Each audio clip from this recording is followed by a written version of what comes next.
हेल' लोगोफोर बड' जब enough' YouTube चेनेलाव बरायबाय आसा खालामो नोंथांमोना बयबो मोजां दङ। दा लोगोफोर BSF नि साख्रि ओंखारना फैदों रानिंआ जोबोर खम स' नोंथांमोना जायफ्रा क्वालिफाइड जागोन नोंथांमोननि साख्रिया जाना फैगोन। दा बेनिखायनो भिडिअखौ जोबजासिम नायलांदो। आसा खालामो गोदानै फैदोंब्ला चेनेलाव साबस्क्राइब खालामगोन बड' जब इनफ' इउटुब चेनेलाव। मानोना नोंथांमोनाथ' मिथिखायो डिफेन्स लेभेलनि जब आपडेट मोनबाय थायो होननानै। दा बेखायनो लोगोफोर जाय नोंथांमोना चेनेलाव गोदानै फैदों साबस्क्राइब खालामना ला आरो हानायसेबां भिडिअखौ शेयार खालाम जाहाथे बयबो मिथिनानै इलिजिबल जायोब्ला एप्लाइ खालामनो हायो। दा लोगोफोर BSF आव साख्रि ओंखारना फैबावबाय आरो लास्ट डेटआ 29 डिसेम्बरसिम थागोन। कनस्टेबल जागोन बेनिफ्राय ग्रेड 3 बो दङ आरो लोगोसे एप्लाइआ अनलाइन जागोन। दा बिदिब्ला लोगोफोर गोबाव खालामब्ला जों थांसै अफिसियेल वेबसाइटआव। दा अफिसियेल वेबसाइटआव थांनानै जों गासैबो डिटेल्सखौ नायनोसै सोर एप्लाइ खालामनो हागोन। नाथाय हिन्जावफोर हौवाफोर बेयाव नोंथांमोना इलिजिबल जायोब्ला एप्लाइ खालामनो हायो। दा जोङो अफिसियेल वेबसाइटआव फैनाय लोगो लोगो बेबादि पेज मोनो। बेनिफ्राय एसे गाहायाव नोंथांमोना बोख्लायबानो जाबाय। दा एसे गाहायाव बोख्लायनाय लोगो लोगो बेबादि मोनसे मोनगोन नोंथांमोना कारेन्ट। स' बेयाव नोंथांमोनाहाय एप्लाइ हियरआव थुथ'नाङा। बेयाव थुनाय लोगो लोगो एप्लाइ जागोन अनलाइन। दायो एप्लाइ खालामथ'नाङा नोंथांमोना नटिफिकेसन नायग्रोदो। दा बेखायनो जों भिउ डिटेल्सआव थुना होदो। दा भिउ डिटेल्सआव थुनाय लोगो लोगो जोंहा अफिसियेल नटिफिकेसना डाउनलड जाना फैयो। दा बिदिब्ला जों नायनोसै बेसेबां क्वालिफिकेसन नांमारगौ आरो बेसेबां रानिं खालामनांगौ जों गासैखौबो नायगोन। नाथाय फार्स्टआव नोंथांमोना एग्जाम होनांगोन। एग्जाम पास जायोब्लासो नोंथांमोना रानिं खालामनांगोन। दा बेनो लोगोफोर भेकेन्सिया नाथाय जोबोर खम अब्लाबो नोंथांमोना जायफोरा इन्टारेस्टेड दङ BSF मावनो अब्ला एप्लाइ खालामनो हागोन। दा पस्टआ बेबादि रोखोमनि दङ जेरै ASI बो दङ ग्रेड 3 जागोन। दा नोंथांमोना पस्टखौ मोनदों जोबोर खम बेयाव अब्लाबो नोंथांमोना ट्राइ खालामबानो जाबाय। आरो बिनिफ्राय HC माने जाबाय बे हेड कनस्टेबल लाइननि। थ' नोंथांमोना हेड कनस्टेबल बिनिफ्राय कनस्टेबल स' नोंथांमोना बेयाव नायै एप्लाइ खालामबानो जाबाय। आरो जेराव नोंथांमोना ST आ खम मोनदों अब्लाबो नोंथांमोना आनरिजार्भ एबा URआव एप्लाइ खालामनो हायो एबा इलिजिबल जायो। दा बिदिब्ला लोगोफोर गोबाव खालामला जोङो भेकेन्सि वाइसआव बेसेबां क्वालिफिकेसन नांगौ जों बेखौ नायनोसै डाइरेक्ट। दा नोंथांमोना भिडिअखौ जोबजासिम नायलांदो आरो बैसोआ जोंनि 18 निफ्राय 30 इयार्ससिम जों एप्लाइ खालामनो हायो जोंनि STफ्रा। स' बेखौ आं खिन्थाखाबाय लोगोफोर बेयाव नोंथांमोना 18 निफ्राय 25 मोनदोंब्लाबो स' जोङो 30 इयार्ससिम एप्लाइखौ खालामनो हायो मानोना जों 5 इयार्स बारा मोनो नालाय। थ' बेखौ बयबो मिथिखायो। दानिया नायदो लोगोफोर क्वालिफिकेसन। दा नोंथांमोना जेब्ला नैबे फार्स्टनि पस्टआव ASI एप्लाइ खालामगोन ड्राफ्टसमेनाव ग्रेड 3 जागोन बेयाव नोंथांमोना 10 पास जानांगोन। बेनिफ्राय डिप्ल'मा खालामनाय जानांगोन बे ड्राफ्टसमेनाव अब्ला नोंथांमोना एप्लाइ खालामनो हागोन। बेनिफ्राय जायफोरा डिप्ल'मा इन सिभिल इन्जिनियारिं दङ अब्ला बांसिन चान्स मोनगोन होनना बुंदों। आरो सेकेन्ड पस्टआव दङ HC माने हेड कनस्टेबल जागोन कारपेन्टाराव।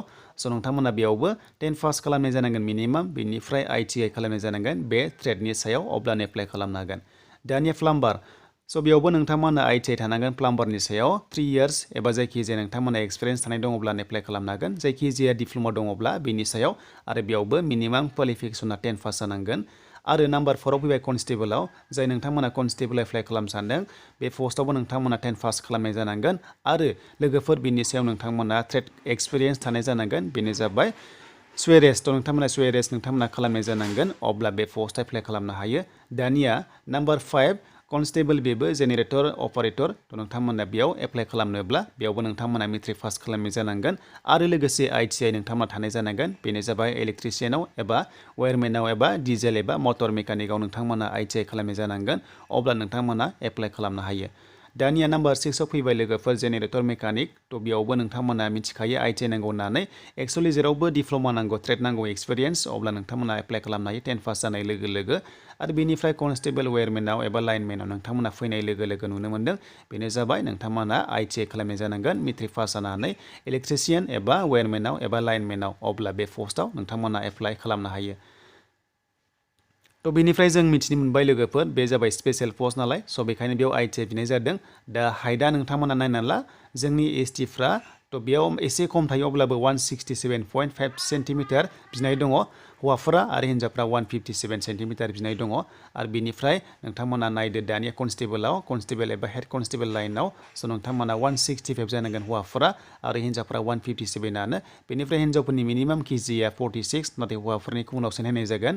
बेनिफ्राय दानिया आरोबाव दंबावो 165 सेन्टिमिटार गाहायाव हौवाफोरा बेनो जाबाय लोगोफोर जेनेरेटर कनस्टेबलाव आरो हिन्जावफ्रा 157 सेन्टिमिटार जानांगोन। दा बे उननि खोथा लोगोफोर फार्स्टआव नोंथांमोना एग्जामसो होनांगोन।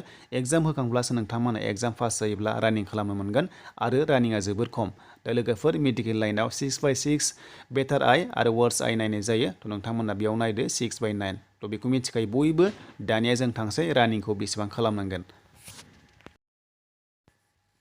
दानिया जेब्ला नोंथांमोना रिटेन पास जागोन अब्ला रानिं खालामनांगोननो ASI आवहाय बेनो जाबाय 1.6 किल'मिटार एबा 1600 मिटार्सल' खारनांगोन 10 मिनिट्सआव आरो हिन्जावफ्रा 1.6 नोंथांमोना 12 मिनिट्स मोननाय जागोन आरो लोगोसे स्टेन्डिं बोर्ड जाम्प दङ 4 फीट 6 इंच दङ आरो जोबोर खम हिन्जावफोरनाबो नोंथांमोना बेखौ नायना लादो आरो कनस्टेबलाव नोंथांमोना जायफ्रा एप्लाइ खालामदों नोंथांमोनाबो 1600 मिटार्स खारनांगोन 6.5 मिनिट्स होदों हौवाफोरनो आरो हिन्जावफोरनो 800 नोंथांमोना मिटार्स खारनांगोन 4 मिनिट्स होनाय जादों स' नोंथांमोना बे लं जाम्प हाइ जाम्पखौ नायना लादो अफिसियेल PDF फाइलखौ डाउनलड खालामनानै आरो बेनि एप्लाइनि लास्ट डेटआ 29 डिसेम्बरसिम थागोन दायो एप्लाइआ सोलिगासिनो दङ आरो एप्लिकेसन फिस नाङा जोंनि स्टिफफ्रा नाथाय आदार्सआ नांगोन स' बेनिसिम लोगोफोर BSF नि माखासे अफिसियेल नटिफिकेसन जाय नोंथांमोना गोरोबबा एलिजिबोल जाबाय एप्लाइखौ खालामदो